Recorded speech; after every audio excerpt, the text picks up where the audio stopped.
Senior leader और पूर्व केंद्रीय मंत्री फारूक अब्दुल्ला ने कहा कि मुख्य विपक्षी दलों को मजबूत क्षेत्रीय दलों का समर्थन करना चाहिए, क्योंकि उन्होंने 2024 के लोकसभा चुनावों में भाजपा का मुकाबला करने के लिए एक के खिलाफ एक रणनीति का प्रस्ताव रखा था। 85 वर्षीय अब्दुल्ला ने कहा कि मैं विपक्ष की एकता को लेकर आश्वस्त नहीं हूं, लेकिन जहां तक लोकसभा चुनावों का सवाल है, मुझे लगता है कि राज्य अब मायने रखते हैं। अब सभी विपक्षी दलों को ये महसूस करना चाहिए।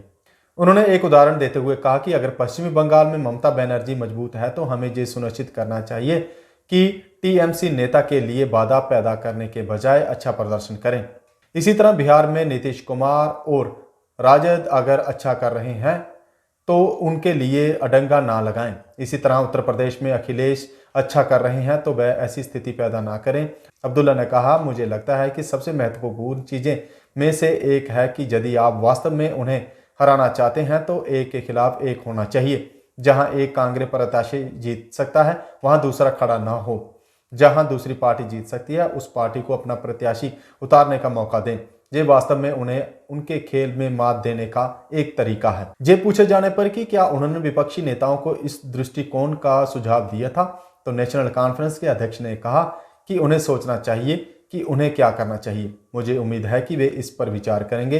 पूर्ववर्ती राज्य जम्मू कश्मीर के 3 बार के मुख्यमंत्री और श्रीनगर से मौजूदा लोकसभा सांसद ने सीबीआई, ईडी और इनकम टैक्स डिपार्टमेंट जैसी केंद्रीय एजेंसियों के कथित दुरुपयोग के बारे में भी बात की। उन्होंने कहा कि अतीत में कहा गया है, क्या सिर्फ ये लोग ही ऐसा नहीं कर सकते? वह इसे दूसरों की तुलना में 100 गुना अधिक कर रहे हैं। लेकिन मुझे उम्मीद है कि भविष्य की सरकारें इन एजेंसियों का इस्तेमाल सिर्फ विपक्षी को धमकाने के लिए नहीं करेंगी। हमें अपने विपक्ष को धमकाने के लिए इन एजेंसियों का इस्तेमाल नहीं करना चाहिए। इस देश में विपक्ष जरूर है और इसलिए एक लोकतांत्रिक देश में इन एजेंसियों का इस तरह इस्तेमाल करना पूरी तरह से गलत है और ऐसा नहीं किया जाना चाहिए। उन्होंने कहा कि विपक्ष किसी भी लोकतांत्रिक देश के लिए जरूरी और कहा कि इस तरह लोकतंत्र फैलेगा, फूलेगा और भारत दुनिया में मजबूत बनेगा।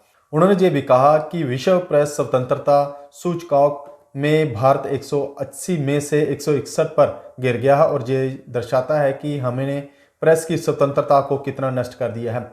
ये लोकतंत्र के लिए शुभ संकेत नहीं है।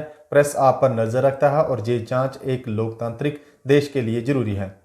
करियर मेकअप इंस्टीट्यूट कनाल रोड जम्मू में अब बनेगा आपके बच्चे का बेहतर भविष्य, क्योंकि करियर मेकअप अब लेकर आया है 8वीं कक्षा से 12वीं कक्षा तक के स्टूडेंट्स के लिए स्मार्ट ट्यूशन क्लासेस। बेहतर फैकल्टी के साथ एकेडमिक शिक्षा के साथ आपके बच्चों को करवाई जाएगी कॉम्पिटिटिव एग्जाम की तैयारी भी, ताकि वो 12वीं कक्षा पास करने के साथ ही कोई भी कॉम्पिटिटिव एग्जाम आसानी से कर सके पास। जबकि करियर मेकअप 12वीं पास कर चुके बच्चों के लिए उनके भविष्य में आगे सरकारी नौकरी पाने में भी अहम भूमिका अदा करेगा, क्योंकि यहाँ उनको करवाई जाएगी हर सरकारी नौकरी के एग्जाम की तैयारी, फिर चाहे वो JKSSB का एग्जाम हो या फिर PSC का एग्जाम या फिर करनी हो KS की तैयारी। तो आपके बच्चे के लिए बेहतर कोचिंग इंस्टीट्यूट है करियर मेकअप। तो देर किस बात की, आज ही डेमो क्लासेस के लिए संपर्क करें। हमारा पता है career makeup institute, opposite commerce college, canal road Jammu. Phone number 7051264343 9682554546।